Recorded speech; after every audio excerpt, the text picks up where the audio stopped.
However, Keith and Nicola have also told us that the relationship between EMI and language development is tenuous. And that's because we don't have a lot of very good empirical evidence suggesting that students actually improve their English language skills through EMI programs. We also don't have very good evidence that EMI achieves these goals of internationalization. So we often assume that there's a correlation, or there might be a correlation between teaching through English and seeing something like the rise in university rankings. But we don't actually have evidence to suggest that that happens in reality.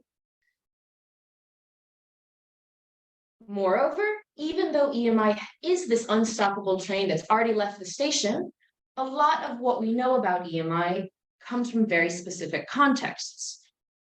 So for example, most of the research on EMI is happening at the level of a single country. We've got research on China, we've got research on Turkey, but we don't necessarily know what's happening across countries or even across regions. We do have some evidence in Europe of these sort of region-wide looks, these macro-level looks at what's happening at EMI, but we see those in Europe and we don't see them elsewhere. When we took all of this together, we can really see that there's a blind spot in terms of EMI research in the global South. So we don't necessarily know what's happening in low and middle income nations. And for us thinking about a global mapping study, that was our starting point. We wanted to understand what is happening in those areas that are often overlooked. And the reason why we wanted to focus specifically on these lower and middle income nations is because EMI could have some potentially very devastating effects. For example, the expansion of EMI could result in a Matthew effect, by which the rich get richer and the poor get poorer on an international scale. So for example, if we begin with this assumption that EMI is leading to greater internationalization at the university, and then that is bringing in wealth for the university, bringing in prestige for the university, as well as for its graduates, the implication of that would therefore be that the HEIs, the universities who are doing EMI, are going to be benefiting, whereas the ones who are not would be losing.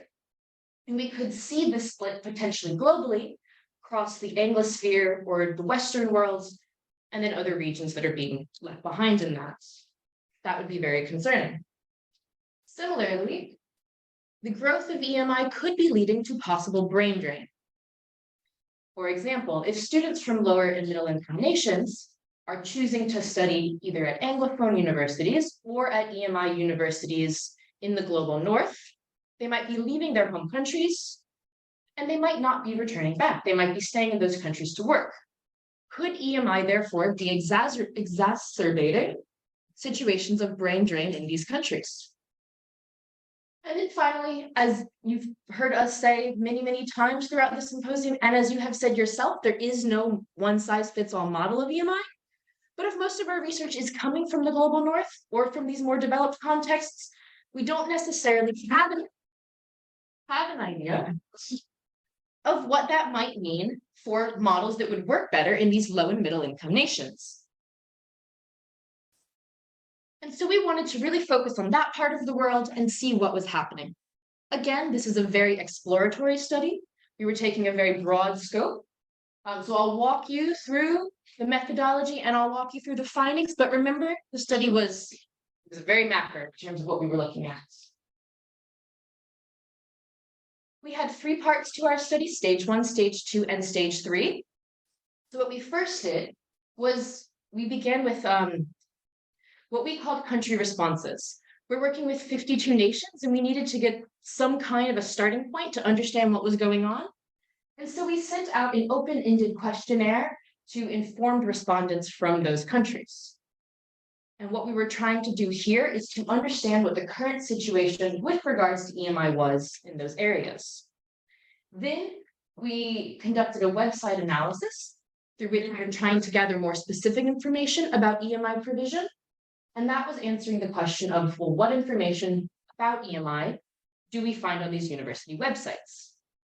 And then finally, in stage 3, we had a survey that we distributed to key institutional players. And through that survey, we were trying to get additional information about how EMI is implemented. So I'll walk you through a little bit more about the methodology before I jump into the findings. Again, as I said, a sample of 52 countries. They're highlighted on the map there, and these were selected to meet the following criteria. We were working with the British Council. It was a British Council funded project, and so all of the countries had to be British Council as well as FCDO priority countries. To establish that criteria of low and middle income, we were using the ODA recipients list. ODA stands for Official Development Assistance. This list can be critiqued in a lot of ways, because as you will see, we are saying low and middle income nations. But if you take a look at the map there, huge diversity across those countries highlighted in red. And so what might count as a lower middle income nation? I mean, there's huge variety in terms of the actual economics and the development behind that ODA list. But still, these countries captured a range of linguistic and sociocultural contexts. So have a look at this list and see if your favorite country is on it. These are the ones that were included in the study. And just to reiterate again, you can see, we've got huge countries like China that are absolute, key global players. And then we also have much smaller countries as well, but we are looking at countries across a variety of regions. So we know we're not comparing like with like in the study, but we're trying to understand the range of what's happening across the world. Just a little bit more information about our methods. For that stage 1, in which we were getting country responses from informed respondents, the informed respondents were British Council staff members working in the countries. We contacted them via email and we asked them to complete a questionnaire with these 4 sections on it. That gave us an overview so we could begin understanding what was happening in each of these 52 nations, since we are obviously not experts in all 52 contexts. We used content analysis to analyze this, and the findings from this primarily were used to inform the next 2 stages. So we were not using this as our main source of data, but we were using this to help us understand what we could then do to get more information about these countries. Our website analysis focused on public-facing information. So whatever they had on their website, whatever could be accessed publicly. And very important, we were looking at their English language websites. There was a very practical reason for this.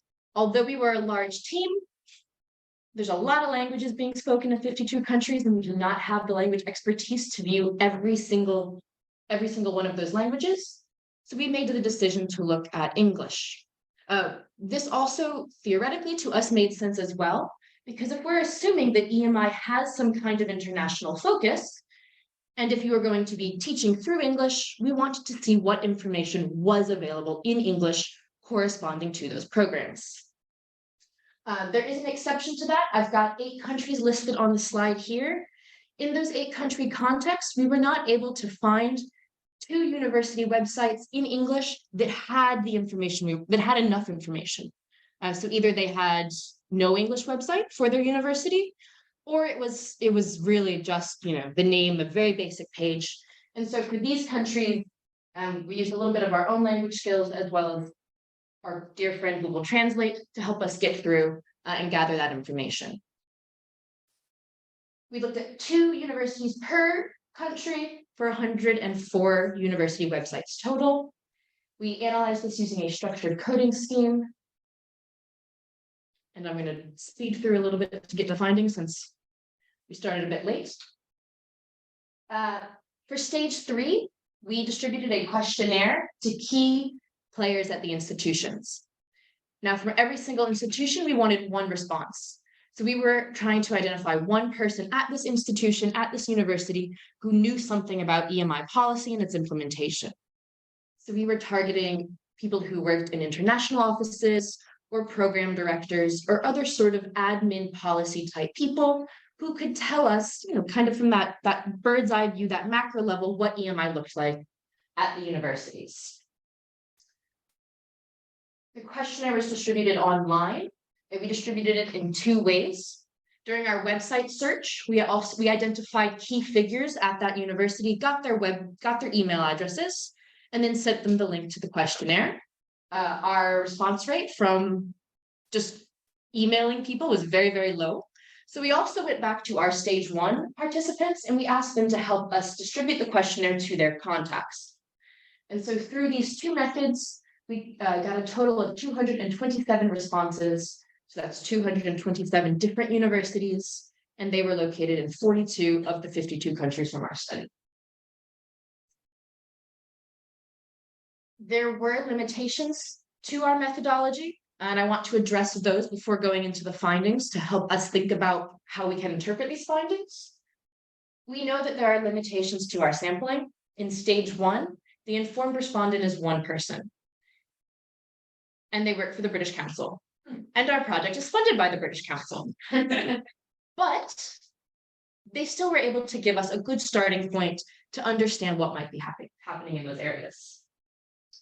In stage 2, we found a lot of websites were really under-resourced. So I mentioned those 8 countries where we ended up having to use Google Translate because we couldn't find information in English.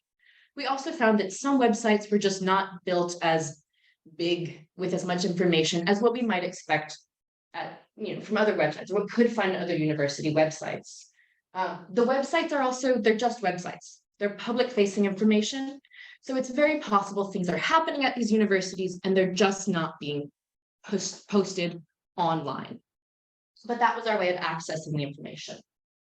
And then finally, in stage 3, we were contacting participants during the time of COVID. The study was conducted in 2020 and then into the beginning of 2021. So if you remember back to what your life was like then, you did not have a lot of time or desire to be filling out online questionnaires. So we took that into account as well. The participants were busy with other things during this time, and that may have led to some limitations in terms of who was responding to these studies. Still, our data collection instruments were designed to be very flexible to help us interpret the results despite these limitations and across all of these contexts. So I'm going to walk us through 4 main themes that came out of our study. Those themes relate to the admission requirements for students. This should build very nicely off of the previous conversations we've been having about EAP and EMI and what it means for students to know English or be proficient in the language. We also found some very interesting things with respect to support for teachers and their professional development. And then finally, we'll be looking at some questions of international student enrollment and female student enrollment in these programs. So to start with the admission requirements for students. The first question that we had approaching this was, were there English language proficiency requirements? And we found that they were fairly common. So in stage 2, we looked at the website and we found that 92% of websites had information about the admission process and the admission requirement on their website. That is to be expected because students will want to know how to enroll in the programs. Of that sample, a little more than half of them had information about English language requirements for EMI programs. For all EMI programs. And then another 7% had information about English language requirements for some programs. We found something very similar in stage 3. Our survey respondents told us that generally they had requirements. So slightly more than half said that they had English language requirements for all undergraduate students. And then another proportion said they had it for either some programs or for some students. For example, international students needed to submit English language test scores, but not local students. Still, in both stage 2 and stage 3, we found that about a third of these universities either did not have or did not have public information on the English language requirements for EMI. So having looked at whether or not requirements existed, we then looked at what type of requirements there were. And we found that these really varied by university and context. So we didn't see the case of, in this country, all EMI programs have this required level of English proficiency. Instead, it depended on what university you were at. The most common form of English language proficiency requirements were international test scores, such as the IELTS or TOEFL, but we also saw examples of these other forms as well being accepted as evidence of English language proficiency. Looking a little bit closer at the standardized test scores, we found great variety across the universities in the sample. So from stage 2, the website analysis, you can see there the scores posted on the websites range from an IELTS 4.5 to an IELTS 7, a very large range. On the next slide, I'll show you what we found in the stage 3 survey responses as well. And I've put an example here of what that variety looked like. So I have an example of a university in Indonesia where postgraduate students needed an IELTS 5 or higher, not for undergraduates, just for postgraduates. And then another university in Lebanon where all students were required to have at least an IELTS 6.5. So some variation across these universities and across these countries. But overall, for undergraduates, the minimum English proficiency level was usually somewhere around a B1 or a B2. This is what we found from stage 3 when we asked key stakeholders to tell us what the requirements were at their university. I'm going to focus just on IELTS because that's the test that I am most familiar with and I think easiest to compare levels. The average we found was about a 5.5, but the range was as low as a 3 to as high as a 7 for admission to undergraduate programs. So really just a massive range. I don't quite know what an IELTS 3 is, but I think you might get that just for showing up. When we looked at the requirements for postgraduate, we found that the type of requirements were generally the same. The level was usually a little bit higher. So for example, at this university in Georgia, very neatly, for undergraduates, a B1, for postgraduates, master's students, a B2, and for doctoral students, a C3. A nice step system. But we couldn't find more information about how they assessed whether you were B1, B2, or C1. But they moved along that way. In Thailand, we saw a case where a higher TOEFL score was required for postgraduates compared to undergraduates. And at one of the universities we looked at in Kazakhstan, we saw that all postgraduates were required to submit an English proficiency score, but there didn't seem to be that same requirement for undergraduates. Overall, the minimum proficiency score required for postgraduates was a little bit higher, so it was generally around a B2 level instead of that B1, B2 range. But again, a huge range in scores. We also saw that same range of an IELTS 3 to an IELTS 7 at the postgraduate level. So what does that mean for us when we think about EMI research and the expansion of EMI? Well, we know from other research that there is a relationship between student proficiency and the language-related challenge that they experience, as well as their self-efficacy and their success in EMI contexts. When we look at this huge range of requirements to enter EMI programs in these 52 countries, we're left with questions about what might happen if we admit students with low proficiency. So if your requirement is an IELTS 3 or an IELTS 4, what does that mean for students on that program? Are they being supported? But also even a bigger question of, are these test scores the best way to measure students' proficiency? And are they the best way to be admitting students to EMI programs? The final question we're left with relates to teachers and whether or not they can support students who have these language needs. And that led us into our second theme of teacher professional development and support. We started this with a very similar question to the students. Are there English language proficiency requirements? And we found that actually they really weren't all that common for EMI teachers. At our initial level, our stage 1, only 11 of our 45 participants said that in their country, they were familiar with requirements of this kind. We found very limited information on university websites about teacher English language proficiency requirements. And when we did find them, they were often very vague. So we saw things such as teachers must have excellent command of English, or teachers must have a degree from abroad. But we only found one university that had a specific exam score in place that teachers had to reach in order to be able to teach on these EMI courses. And that was from a university in Vietnam, where the minimum required for teachers was either an IELTS 5.5 or a 6, depending on the discipline. We found even less evidence that English language proficiency requirements were in place for administrative staff on these programs. And in our stage 3 survey, that survey we distributed to key players at the institutions, they ranked their biggest challenges as English language proficiency of teaching staff and as administrative staff. So there might be a need to support teachers in terms of their English language. but EMI encompasses much more than knowing English. So we looked at what other requirements there were for teaching staff. And we found that generally these would relate to academic content or qualifications in that discipline, and they'd be really similar to what you would have to do if you were teaching through the local language. So for example, a postgraduate degree was required in the subject area. However, we also saw evidence that this postgraduate degree should either be from, or it is preferred that it's from, a university abroad.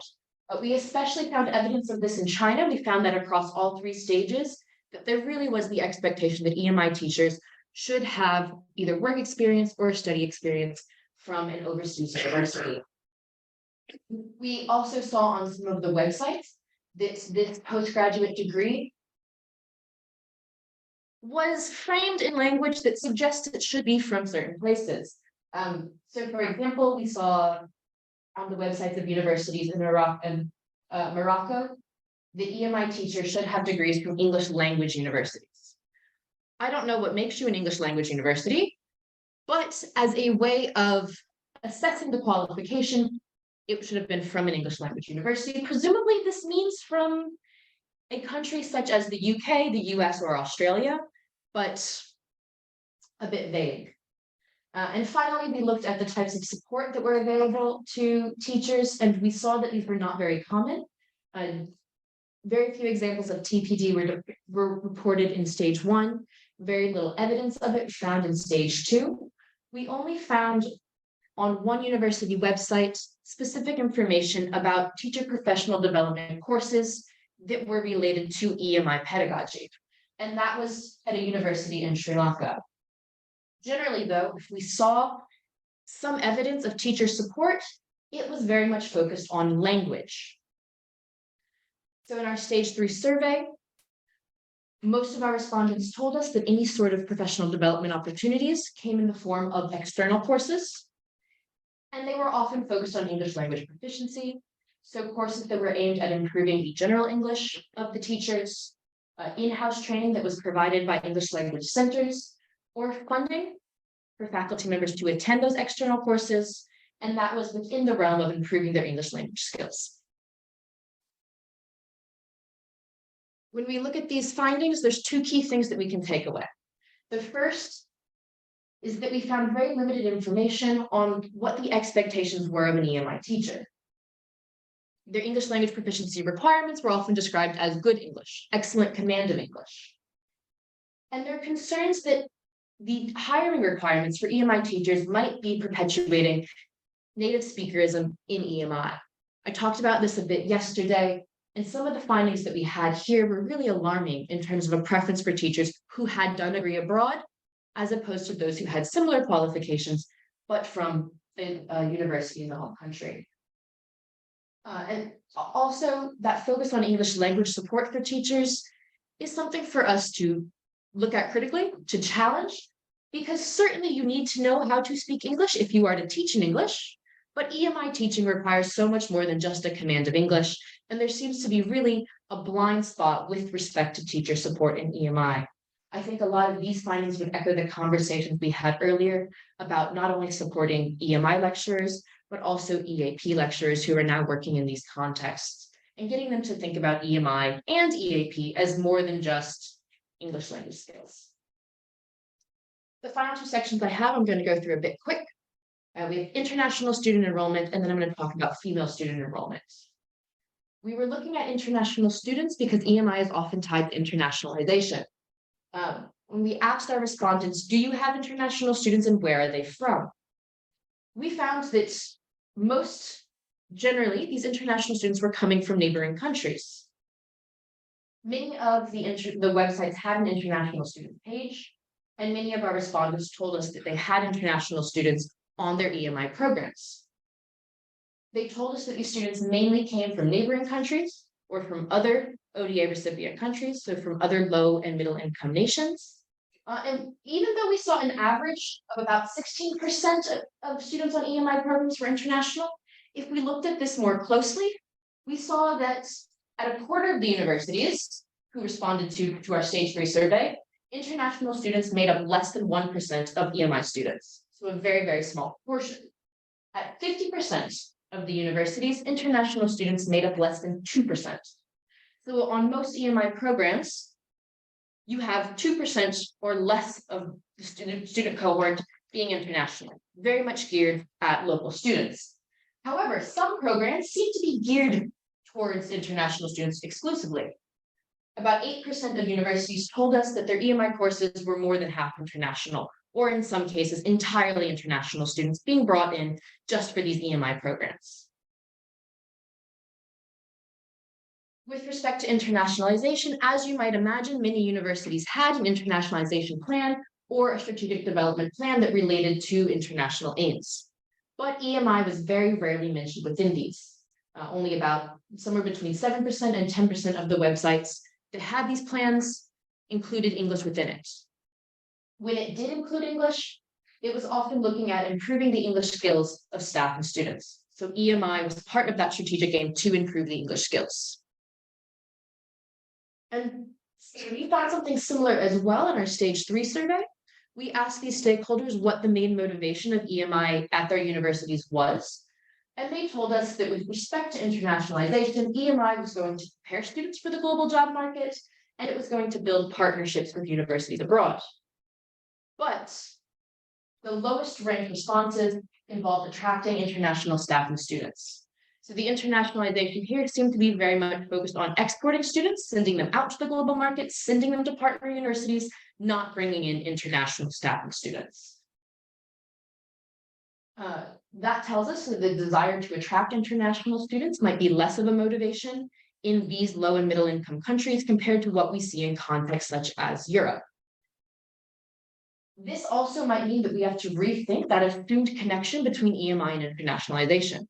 We often have the starting point that you teach in English, so you can attract international students, you get an international campus, and that is internationalization. But that might not necessarily be the aim or the reality in many of these places.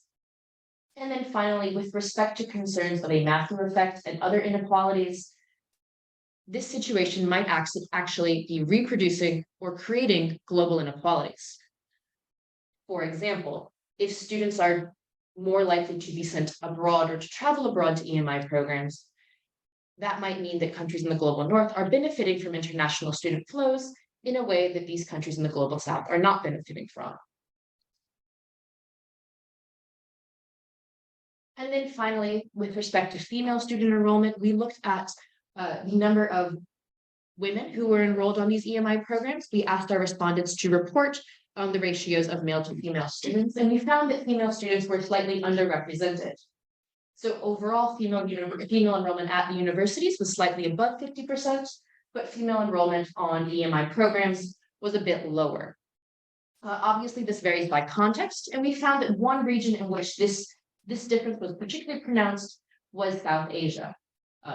The countries from South Asia, in that region, we found that female enrollment was less than 40% on EMI programs compared to about 53% at the universities overall. So these are very preliminary with respect to gender and EMI, but they tell us that more research is needed in this area.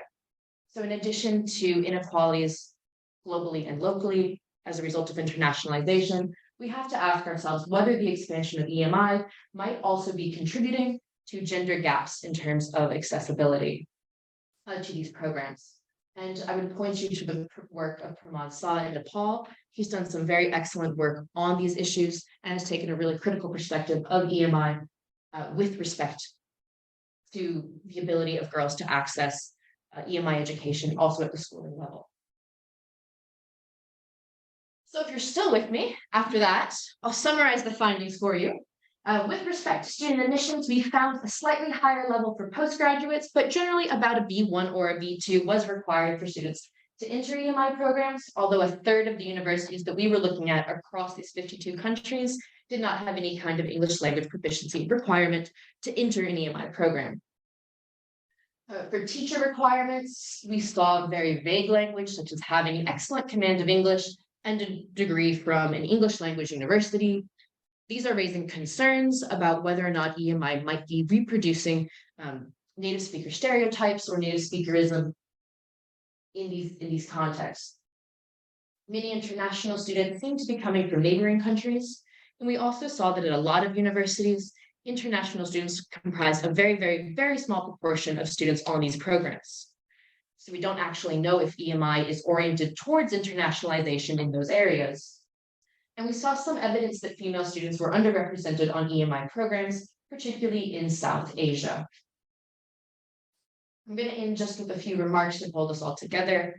This study was exploratory, and for me, it's really highlighted areas in which we need more research, particularly with respect to those inequalities that might be either new or reproduced through EMI, including inequalities with respect to gender.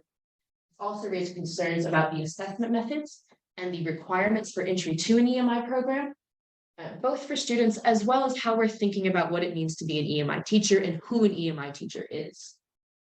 And then in relation to that, it also connects to support available to teachers and students after they meet those requirements and enter the EMI program.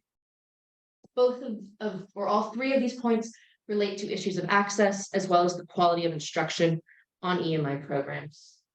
And then finally, a last point to summarize all of this is that there is a need for more transparency and more visibility of EMI programs in these 52 countries, as well as a better understanding of clear provision. We were a very large research team. We had the funding, the time, the energy, and the desire to look through websites and try to find this, and we found a lot of difficulty in terms of accessing this type of information. So for other stakeholders, for students, for parents, for people who may want to apply to work at those universities or study at those universities, that information will be even more difficult to find. And that is likely also contributing to discrepancies between the global North and the global South. So thank you very much. The report is available online, so go there and I'm happy to take any questions.